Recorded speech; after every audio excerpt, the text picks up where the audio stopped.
Buenas tardes, señoras y señores. La noticia aparece de forma recurrente en los medios de comunicación y no deja indiferente a nadie que tenga al menos un gramo de sensibilidad. España lidera el consumo mundial de benzodiazepinas, esto es ansiolíticos, antidepresivos y toda esta clase de medicamentos psicotrópicos que se emplean para tratar trastornos del estado de ánimo, trastornos afectivos, en fin, eso ahora nos lo explicará mucho mejor nuestro invitado. El caso es que nuestra esperanza de vida es cada vez mayor, eso es verdad, gracias a la ciencia, gracias a la investigación, gracias a la medicina, pero no es menos cierto que a veces recurrimos a herramientas poco adecuadas para intentar vivir mejor durante el tiempo que vivimos, ¿no? Y ahí a veces metemos un poco la pata. No pretendemos demonizar ni muchísimo menos el consumo de las benzodiazepinas, sino informar de las consecuencias de su uso descontrolado. Por eso hemos invitado hoy al doctor Juan Francisco Menárguez. Doctor, buenas tardes. Buenas tardes. Que es médico de familia, es el coordinador del Centro de Salud Jesús Marín de Molina de Segura y también es el coordinador del programa Yo no me benzo, que se puso en marcha hace unos años para proponer alternativas al consumo inadecuado de medicamentos psicotrópicos. Doctor, vamos a comenzar un poco por el principio para situarnos todos. ¿Qué son las benzodiazepinas? Las benzodiazepinas son unos fármacos que se utilizan habitualmente para el control de la ansiedad y el insomnio. Son medicamentos que, utilizados correctamente, son muy eficaces, pero que también, como en cualquier fármaco, hay que analizar muy bien el balance riesgo-beneficio que supone su utilización. Y probablemente es uno de los temas que tenemos más pendientes, ¿no? Sabemos sobre su eficacia, pero no tenemos tan en cuenta los riesgos de esta medicación. Para que todo el mundo nos entienda, y aún a riesgo de que hagamos publicidad a algunos laboratorios, pero nos da igual en este caso, lo que nos importa es que nos entiendan. Son el Orfidal, yo no me acuerdo de todos, diazepam, lorazepam, díganos algunos de los más populares. Bueno, sí, probablemente ha dicho dos de los más populares, ¿no? El diazepam, el lorazepam. También hay otros medicamentos hipnóticos, son derivados también, los metazepam. Los medicamentos Z que le llamamos, ¿no? Ciclona. Otros, por ejemplo, el clonazepam, que también es uno que se utiliza bastante. En fin, hay diferentes medicamentos que son de la misma familia y que la única diferencia consiste en que uno tiene una vida media más larga y más corta y tienen características diferentes tanto en cuanto a eficacia como en cuanto a seguridad. Vale, pero por eso decía que al dar la marca yo creo que nos entienden más y nos entienden mejor. Aunque ya usted de alguna forma lo ha introducido, ¿cuándo y para qué están indicados estos fármacos? Este es un tema muy relevante. Vamos a ver, hemos entrado en una dinámica en la que en muchas ocasiones utilizamos fármacos de manera sintomática, porque en un momento determinado pues, pueden ayudarnos, ¿no? Habitualmente la indicación fundamental es la ansiedad. La ansiedad, bueno, vamos a hablar fundamentalmente de benzodiazepinas, aunque también hay otros fármacos como los inhibidores de la recaptación de la serotonina, que son muy relevantes, pero que no es tanto el tema del que vamos a hablar de las benzodiazepinas. Entonces, utilizanse fundamentalmente para la ansiedad y sus diferentes matizaciones o formas, ¿no? Ansiedad fóbica, crisis de pánico, trastornos de todo tipo, ¿no? Vinculados a la ansiedad. Vinculados a la ansiedad todos ellos. Es verdad que todo lo que estamos pasando del COVID, la crisis económica, consecuencias, digo, hasta incluso de la guerra de Ucrania y demás, todo esto nos está generando una inestabilidad emocional que hace más propicio el uso de estos medicamentos. Sin duda ninguna. Es innegable que la situación que se ha producido en los últimos años es terrible, ¿no? Y que ha contribuido a deteriorar la salud mental de la población del mundo, ¿no?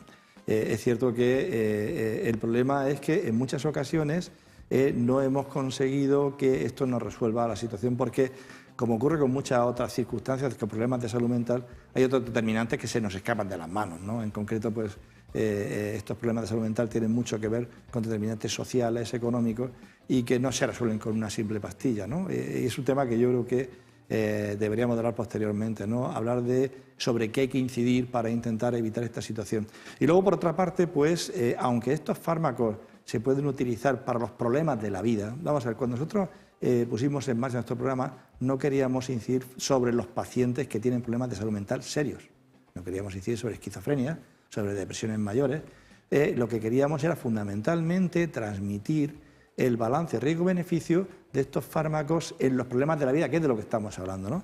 Podemos hablar de malestares psicosociales, podemos hablar de malestares emocionales, podemos hablar de situaciones como problemas laborales, problemas de pareja, duelo, que probablemente se resolverían mucho mejor con otras alternativas. En todo caso, como decíamos en la entradilla, no se trata de demonizar ni criticar el uso de estos medicamentos, sino que hay que usarlos cuando hay que usarlos y siempre bajo prescripción médica. Evidentemente, no se trata de que no sean fármacos eficaces, claro que son eficaces. El problema es que hay que racionalizar su uso, sobre todo en cuanto a la duración del tratamiento y sobre todo en cuanto a no buscar alternativas farmacológicas para cualquier problema de la vida. Yo creo que hay un aspecto que es muy importante y es que las circunstancias de la vida nos condicionan estrés, angustia, hacen que suframos, y ese sufrimiento hay que adaptarse a él de diferentes maneras. Puntualmente puede ser interesante utilizar una benzodiazepina, pero como norma o como única solución no. Y es un tema que tiene mucho que ver con el planteamiento que hemos hecho nosotros, ¿no? De que tenemos que conseguir que las personas adopten esa palabra tan conocida de resiliencia, ¿no? O sea, el conseguir que tengamos la capacidad de adaptarnos a las dificultades de la vida, porque cada vez que resolvemos nuestros problemas de la vida adaptándonos con nuestros recursos o con otras ayudas, hay otras ayudas no farmacológicas que también pueden ser de mucha utilidad, de las que luego hablaremos, pues es mucho mejor porque nos hacen mucho más capaces, nos permiten controlar mucho mejor nuestra vida sin necesidad de la solución exclusiva de las pastillas. ¿Y qué inconvenientes o qué efectos secundarios acarrea el uso excesivo o inadecuado o descontrolado de las benzodiazepinas? Mire, hay dos problemas fundamentales con respecto a esto. El primero es la utilización del medicamento para una indicación que no es la correcta, ¿no? Esto ocurre muchas veces, ¿no? Y por otra parte, un aspecto muy relevante es la duración del tratamiento. Y esto sí que quiero insistir mucho, porque la duración del tratamiento va vinculada a una serie de problemas. Conforme utilizamos durante más tiempo estos fármacos, hay criterios, ¿no?, que dicen que no deben utilizarse nunca más de 4 o 6 semanas de forma prolongada. Conforme utilizamos más estos fármacos, aumenta el riesgo de efectos secundarios sin que el beneficio sea el adecuado. Se produce dependencia, se produce tolerancia y aparecen los múltiples efectos secundarios que tienen estos fármacos, como, pues, por ejemplo, la torpeza al conducir, como, por ejemplo, los riesgos de caída en ancianos. Cuidado que si son peligrosos con todo el mundo, con los ancianos mucho más. Peligro de caídas en los ancianos y roturas, peligro de deterioro cortical, de demencia incluso. O sea, que hay una serie de efectos secundarios que se multiplica su probabilidad conforme la duración del uso es más larga. Claro, son efectos secundarios que aparecen a posteriori transcurrido un tiempo y que, como no son inmediatos, pues no le damos la importancia que realmente tienen, ¿verdad? Efectivamente. Muchas veces funcionamos con un punto de vista un poco cortoplacista. No sé si el término es correcto. Si me tomo una pastilla y no me ha hecho daño, pues ¿qué es? ¿No? Exactamente. Y bueno, y porque no buscamos soluciones a largo plazo, ¿no? Yo comentaba antes que uno puede tener una situación de estrés intenso y tomar unos días un fármaco. Perfecto.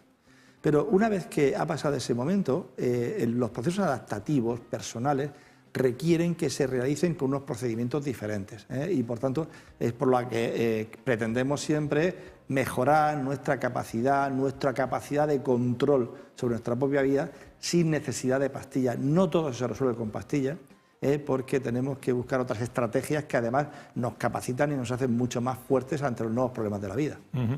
Ha dicho antes usted una frase que viene al pelo para la pregunta que le iba a hacer. Ha dicho usted, los problemas de la vida.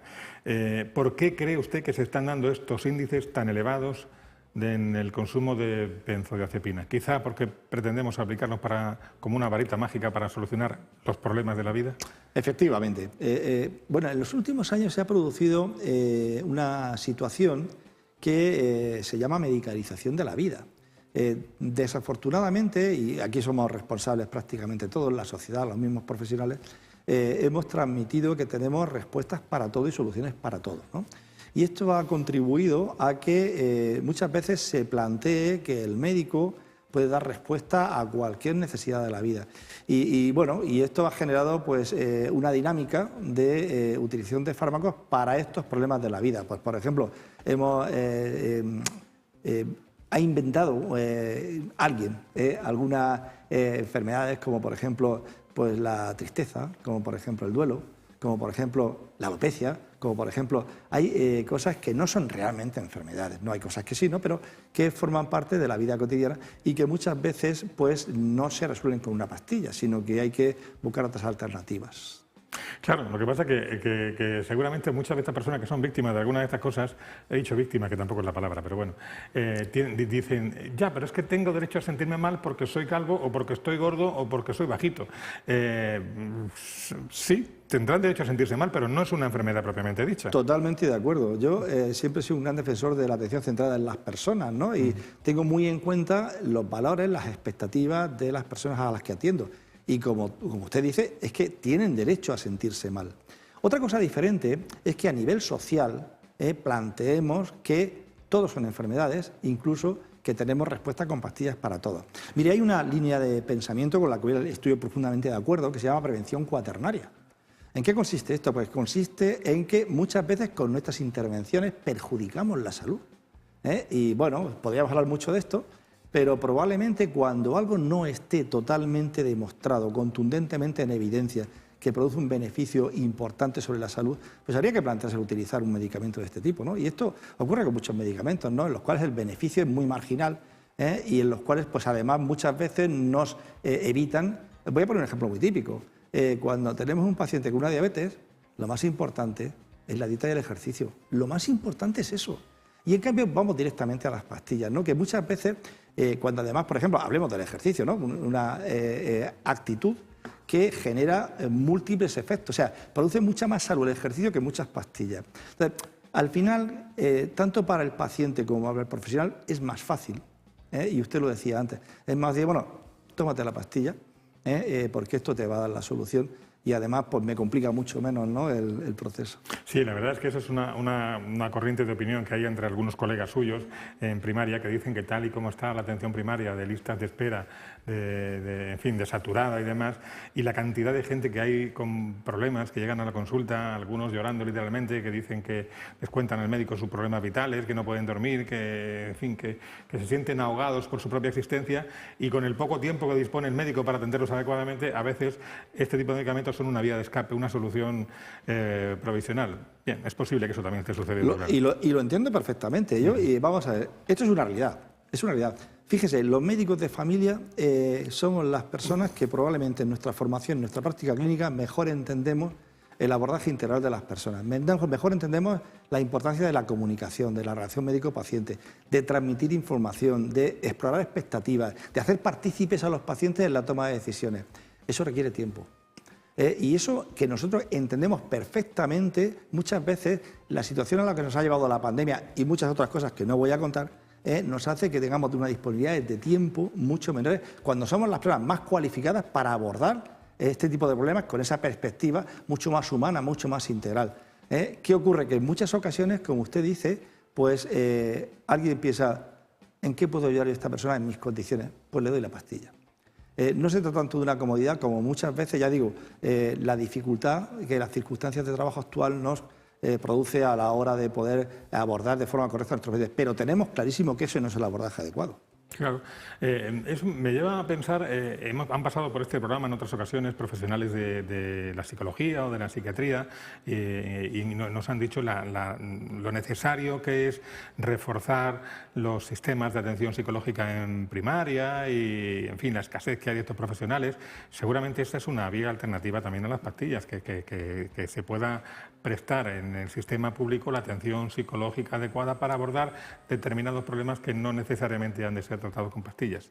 Esa sí, imagino que es una reivindicación que ustedes también asumen, ¿no? Claro. Fíjese, hay una cosa que es muy importante, es que tendríamos que aprender a trabajar en equipos multiprofesionales. Claro. Pero también es cierto que a lo mejor, voy a decir un número que probablemente sea erróneo, el 80% de los problemas de salud mental o el 90% que hay de mi consulta, con un mínimo tiempo los podría resolver. Si además yo tuviera acceso a un abordaje psicológico accesible para esos problemas más complejos, sería excelente.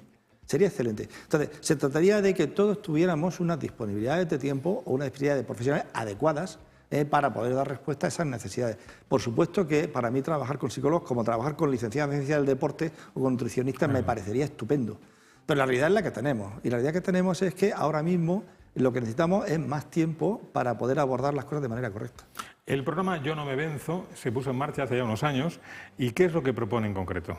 Bueno, esto surgió como una iniciativa de nuestro equipo. En nuestro equipo estamos muy sensibilizados con esto de la medicalización de la vida y con esto de la utilización de fármacos de manera desproporcionada. Y lo que hicimos fue analizarlo y vimos que efectivamente teníamos un consumo muy elevado.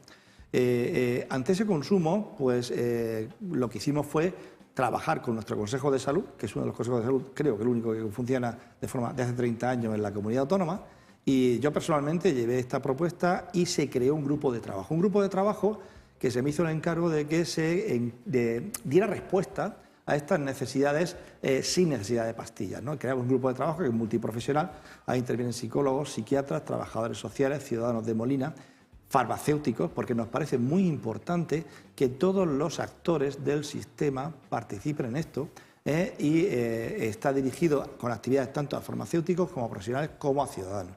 Y pusimos en marcha esto. Pusimos en marcha esto primero con una fase de difusión en la cual intentamos sensibilizar a la población de Molina de que era necesario valorar el balance riesgo-beneficio, hasta qué punto era beneficioso o qué alternativas tenemos, porque lógicamente si uno tiene algo y se lo quita, tendremos que ofrecer alternativas. Y con ese planteamiento empezamos. Y ya llevamos 7 años trabajando, nos hemos reunido unas 50 veces, hemos puesto en marcha una serie de actividades y estamos trabajando sobre ello, ¿no? Ofreciendo alternativas no farmacológicas a los problemas de la vida cotidiana.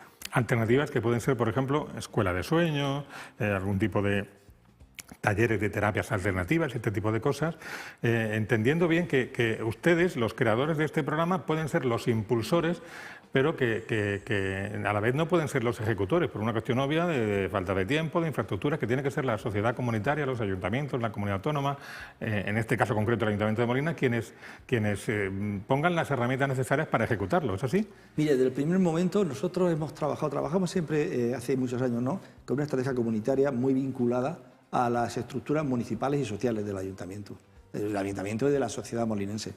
No tiene sentido, una atención basada exclusivamente en la atención en consulta no tiene sentido. Hay que salir de la consulta y hay que trabajar con una perspectiva diferente. Y eso es lo que nos planteamos, ¿no? Nos planteamos pues, ofrecer alternativas como por ejemplo se incorporó Molina a la red de ciudades saludables y a la estrategia del Ministerio de Prevención y Prevención a través de una cosa muy interesante que se llama los activos en salud. ¿Y esto de los activos en salud en qué consiste? Pues consiste en utilizar todos los recursos que tiene la población. Puede ser de una asociación de ciudadanos, puede ser un equipo deportivo, puede ser un parque, puede ser centros culturales, todo lo que de alguna forma nos permite socializar y mejorar la capacidad de adaptación de las personas a esos problemas. Otra, por ejemplo, sería, nosotros cuando hicimos el estudio inicial comprobamos que nuestro mayor riesgo estaba en los ancianos y en las mujeres de edad media, mujeres que estaban fatal, porque como todo el mundo sabe, ¿no?, la mujer ha sido la gran maltratada de la historia, ¿no?, y más en los últimos tiempos, ¿no?, en la época en la que solamente tenía las tareas del hogar, estaba bien, pero ahora que son auténticas supermanes o superwoman, pues es mucho más complicado. Y entonces lo que hicimos fue focalizar, ¿no?, decidimos priorizar actividades dirigidas a los ancianos, a las mujeres. Y lo que hicimos fue, por ejemplo, ofertar unos talleres de habilidades para la vida, ofertar una escuela de sueño, ofertar una oficina de sueño, que de alguna forma se pudiera conocer estrategias alternativas que permitieran, de alguna manera, pues abordar esos problemas sin fármacos. Y también una cosa muy importante que hemos hecho es que se ha desarrollado una estrategia de farmacias comunitarias. ¿Por qué? Pues porque lo más importante que hay aquí es que, primero, que todos tengamos claro cuál es la visión de la situación y que todos vayamos en la misma línea. Y esa estrategia de farmacias comunitarias a la que se han adherido los farmacéuticos de Molina permite que se den mensajes concordantes con los que estamos dando por otro lado. De tal manera que todos sepamos muy bien cuáles son nuestros objetivos y la dirección en la que vamos. Y la realidad es que esto está dando resultados. Y yo creo que es un tema que es relevante, ¿no?, que no solamente se han puesto en marcha estas actividades, sino que el impacto en cuanto a la reducción del consumo ha sido bastante adecuado. Hay que decir, y además lo digo con admiración, que en Molina de Segura se hacen cosas muy interesantes. Lo que nos está contando el doctor Menárguez es una de ellas, lo del programa Yo no me venzo, pero me estaba acordando ahora cuando se empezó a hablar en esta región de presupuestos participativos, fue en Molina de Segura, y gracias a un hombre que ha venido mucho por esta casa y al que nunca olvidaremos, que es el profesor José Molina. Hay que decir eso en favor de Molina de Segura como municipio y como ayuntamiento, gobierne quien gobierne, se han hecho cosas muy interesantes en Molina. ¿En qué fase actualmente se encuentra el programa Yo no me venzo, doctor? Bueno, vamos a ver, el programa, como usted decía, aprovecho para recordar que efectivamente tuvimos la suerte de, después de trabajarlo mucho, financiarlo con presupuestos participativos. ¿Qué ocurre? Que el problema es que esto lleva una serie de actividades vinculadas que requieren financiación. En este momento estamos aprovechando los presupuestos participativos del año 2019, pero estamos desfinanciados. ¿Qué ocurre? Que la idea que siempre hemos tenido en nuestro grupo es que era importantísimo ceder el protagonismo al municipio, tanto al ayuntamiento como promotor de las actividades y gestor de las actividades, como a los ciudadanos, como personas que se responsabilizan de su salud y que dan un paso al frente, ¿no? Intentando que de alguna forma ese protagonismo no dependa de los profesionales. Los profesionales podemos actuar como dinamizadores, como generadores de ideas, pero lo que no podemos hacer es, bueno, cualquiera que conozca nuestras consultas y vea un día cotidiano nuestro entenderá que esto lo hacemos siempre por la tarde y no siempre como buenamente podemos, ¿no? Entonces, bueno, la idea es que este proceso pase a presupuestos ordinarios municipales, que de alguna forma eso que se expresó claramente cuando el ayuntamiento en su día aceptó este programa como un programa prioritario y propio de Molina de Segura, ¿no? Esto se votó de forma unánime y creemos que eso hay que plasmarlo en actividades, porque sería una pena que este proyecto, que lleva ya 7 años, que ha conseguido reducir el consumo de benzodiazepinas por debajo de la comunidad autónoma, que ha conseguido paralizar esa evolución, esa inercia que llevamos de consumo de benzodiazepinas, se paralizara o se parara pues, por falta de esa financiación o ese apoyo. Y quien dice a nivel municipal, como está usted contando en Molina de Segura, dice por qué no extrapolarlo a nivel autonómico. Ejemplos tenemos en la región de Murcia de programas que se han puesto en marcha, yo creo que con éxito. Usted corríjame si me equivoco. Me acuerdo ahora del programa Activa, por ejemplo, ¿no? Bueno, me alegra que hable del programa Activa porque yo, vamos, para mí es muy especial. Yo soy uno de los padres iniciales del programa Activa. Pues le prometo que no lo sabía, ¿eh? Sí, bueno, fuimos de los que iniciamos. De hecho, en Molina se pilotó todos los procesos del programa Activa. En Molina. Programa Activa, programa, por ejemplo, que se hizo también en Molina de los cambios de los menús escolares. Se hizo un cambio de menús escolares trabajando con una nutricionista, que luego pasó a ser la normativa de la comunidad autónoma. Toda esta serie de proyectos dependen muchísimo de la implicación también de la ciudadanía. Claro. Y yo creo que quiero recomendar, apoyar a la ciudadanía de Molina que aprovechen el contexto que tiene, la circunstancia que tiene, para utilizar estos recursos que probablemente nos van a hacer mucho más capaces de afrontar sus problemas de salud sin necesidad de pastillas. Bueno, y en resumen podríamos decir, doctor Menargues, que con independencia del desarrollo del programa Yo no me venzo, a título particular cada uno de nosotros que tengamos claro que la pastilla, por decirlo de forma coloquial, la benzodiazepina, sea de la marca que sea, la pastilla no siempre es la solución. No es que no sea la solución, sino que no siempre es la solución y que a veces puede ser un problema. Sí, y además el problema de la pastilla, aparte del balance riesgo-beneficio del que hemos hablado, es que nos hace mirar para otro lado. Y eso es un problema. Y cuando uno tiene dificultades en la vida, pues hay que afrontarlo y hay que superarlo, ¿no? Claro.